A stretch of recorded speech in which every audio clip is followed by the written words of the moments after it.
l'émission La Profondeur appelle la profondeur. Vous avez devant vous le pasteur Fabrice Gassana de l'église Le Doigt de Dieu à Bruxelles. Je suis vraiment heureux de vous partager avec vous encore une fois de plus la parole du Seigneur. Et je suppose que pendant ces petits moments que nous allons passer, vous serez édifiés et vous aurez un plus dans votre marche de la foi. Ma prière, c'est que le Seigneur vous amène d'une profondeur à une plus grande profondeur. Car avec Dieu, nous ne pouvons jamais atteindre l'extrémité. C'est que lui nous amène toujours là, il veut nous amener. Il y a toujours quelque chose à découvrir avec lui. Nous avons depuis quelque temps commencé une série de leçons intitulées « Les 7 piliers de la prière en privé ou la prière personnelle ». Et donc, nous sommes arrivés aujourd'hui au dernier pilier. Et je nous encourage vivement à aller suivre ces piliers, plutôt ces enseignements, pour votre édification personnelle. Car Dieu veut que nous puissions grandir dans la foi et que nous puissions vivre en nouveauté de vie. Et le Seigneur aimerait aussi, je le pense, que si vous êtes dans une période de sécheresse spirituelle de votre culte personnel, allez réécouter ces émissions, ces vidéos, et vous serez édifiés. Et le Seigneur est avec nous pour nous préparer pour son retour, pour son avènement. Et nous avons besoin d'être toujours prêts. Et nous avons aussi besoin de recharger nos batteries. Et voilà, je rappelle rapidement les différents piliers. Le premier pilier, c'est l'adoration. Le deuxième, c'est la louange. Ne me demandez pas pourquoi celui-ci vient avant l'autre. Chaque pilier a sa place. Mais nous pouvons prier selon que l'Esprit nous enseigne.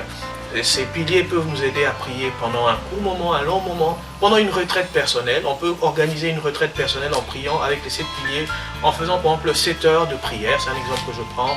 Le matin, le premier pilier, le deuxième pilier, ainsi de suite. On s'organise dans la journée. Et c'est cela même, pendant que je suis en train de vous parler, je pense que la prochaine retraite que nous ferons à l'église, nous baserons cette retraite sur les 7 piliers et nous allons organiser les différents jours sur base de ces 7 étapes dans la prière. Merci Seigneur pour ces genres d'inspiration et j'espère que là où tu es aussi, tu es inspiré. Le premier pilier, je disais que c'est l'adoration, le deuxième c'est la louange. Le troisième pilier, c'est la confession des péchés. Quatrième pilier, la repentance, il y a une forte nuance entre les deux. Cinquième pilier, comme on l'a vu dernièrement, c'est les requêtes personnelles.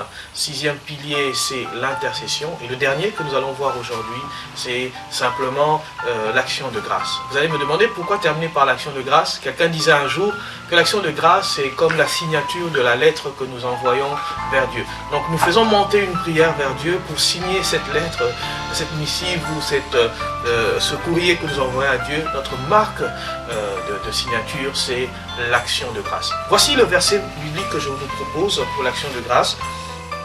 Il se trouve dans 1 Thessaloniciens 5, le verset 18.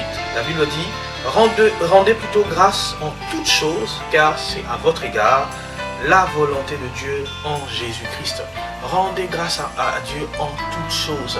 La volonté, la pensée de Dieu, c'est que nous devons rendre grâce à Dieu. Vous traversez un temps difficile, rendez grâce à Dieu. Vous traversez un temps de fête, rendez grâce à Dieu.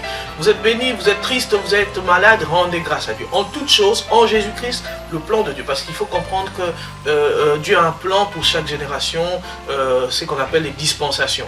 Et la dispensation actuelle dans laquelle nous vivons, c'est la dispensation dans l'alliance, dans le sang de Jésus-Christ. Et dans cette dispensation, la volonté parfaite de Dieu, c'est de rendre grâce en toutes choses. Que veut dire rendre grâce à Dieu? Rendre grâce à Dieu veut dire, en 2 termes, si on peut simplifier, c'est dire un merci anticipé. Un merci d'avance. Remercier Dieu pour des choses que nous ne voyons pas encore, mais que nous savons que nous allons obtenir.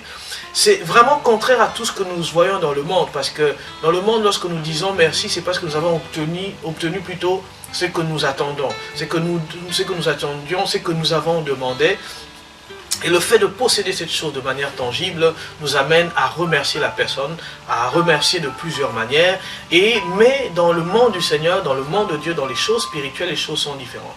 L'action de grâce, c'est avant même d'avoir reçu ce que nous attendions de la part de Dieu, nous disons d'abord merci. Nous disons, Seigneur, je te remercie, je te rends gloire, je te lève et je suis reconnaissant pour ce que tu as fait. C'est cela l'action de grâce. Souvenez-vous de l'histoire de la vie de Jésus-Christ. Chaque fois qu'il faisait une prière, il terminait sa prière par l'action de grâce. Je vous rappelle par exemple dans Marc chapitre 8, le verset 1 à 9, nous voyons le Seigneur Jésus-Christ multiplier les pains et les poissons.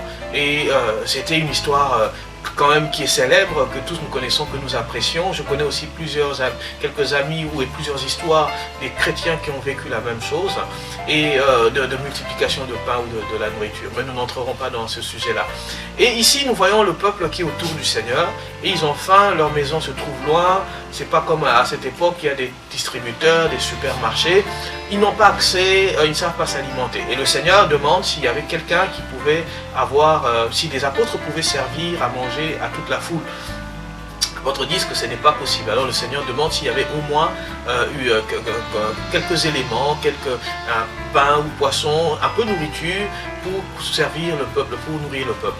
Et voilà qu'on apportera 5 pains et 2 poissons. Le Seigneur prend ces 5 pains et ces 2 poissons, il brise les pains et il lève les yeux vers le ciel, il rend grâce. Quand il rend grâce, il remercie le Seigneur et puis il demande à ce qu'on partage au peuple, on distribue, et il y avait le miracle. Souvenez-vous aussi, le jour où le Seigneur a ressuscité Lazare, dans Jean chapitre 11, la Bible dit que le Seigneur, au moment de donner l'ordre à Lazare, il leva les yeux vers le ciel, il dit « Je te rends grâce, je te loue Père, je te remercie parce que tu m'as toujours exaucé ». Et il lui rend grâce d'abord, c'est-à-dire qu'il remercie le Seigneur avant de voir la chose qu'il attendait. Ce que j'aimerais nous dire pour cette leçon, simplement, c'est qu'il est important, après avoir parcouru toutes les étapes de la prière, de savoir dire merci à Dieu.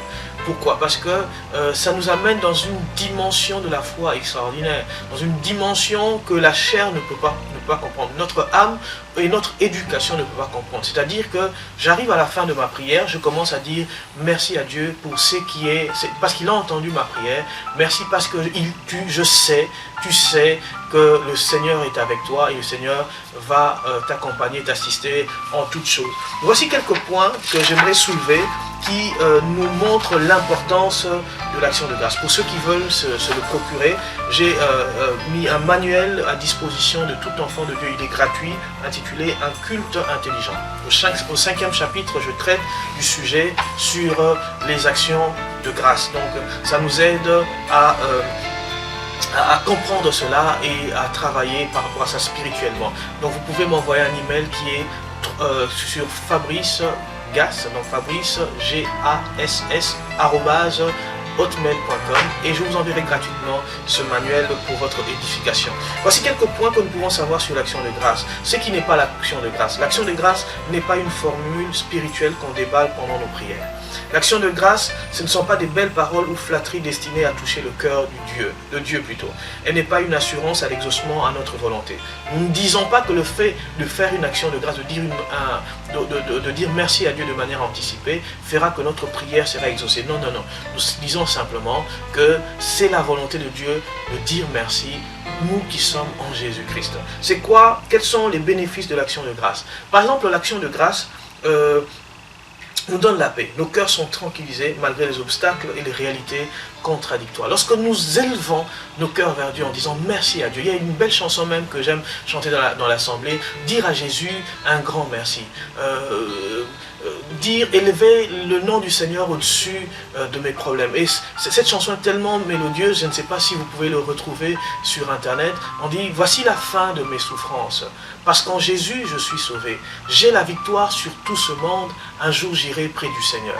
J'irai là-bas, parmi les anges, près d'Emmanuel pour me consoler. Je passerai mon temps au ciel et je dirai à Jésus un grand merci. Cherchez-le peut-être sur YouTube, ça pourra vous édifier.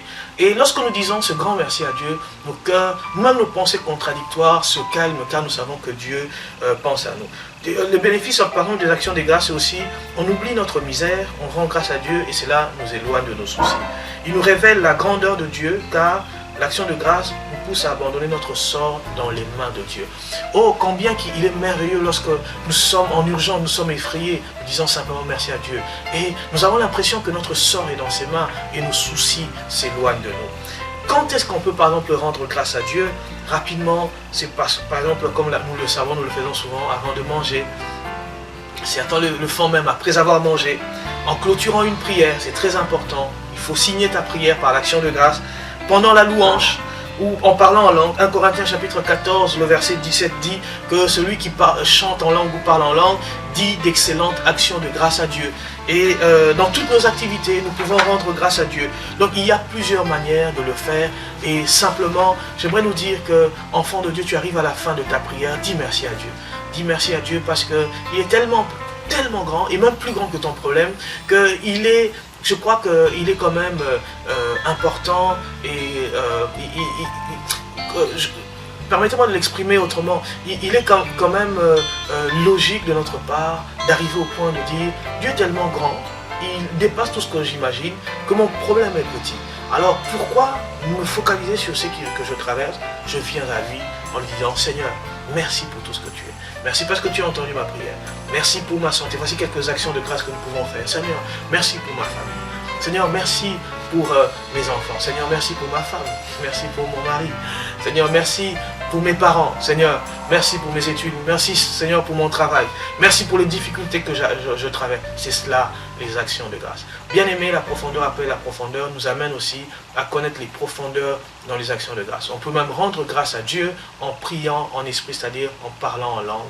Et nous plongeons dans une profondeur extraordinaire. Voici, nous avons fini les 7 piliers de la prière. Je nous invite à persévérer avec ces piliers et à garder la marche avec Dieu. Le Seigneur bien.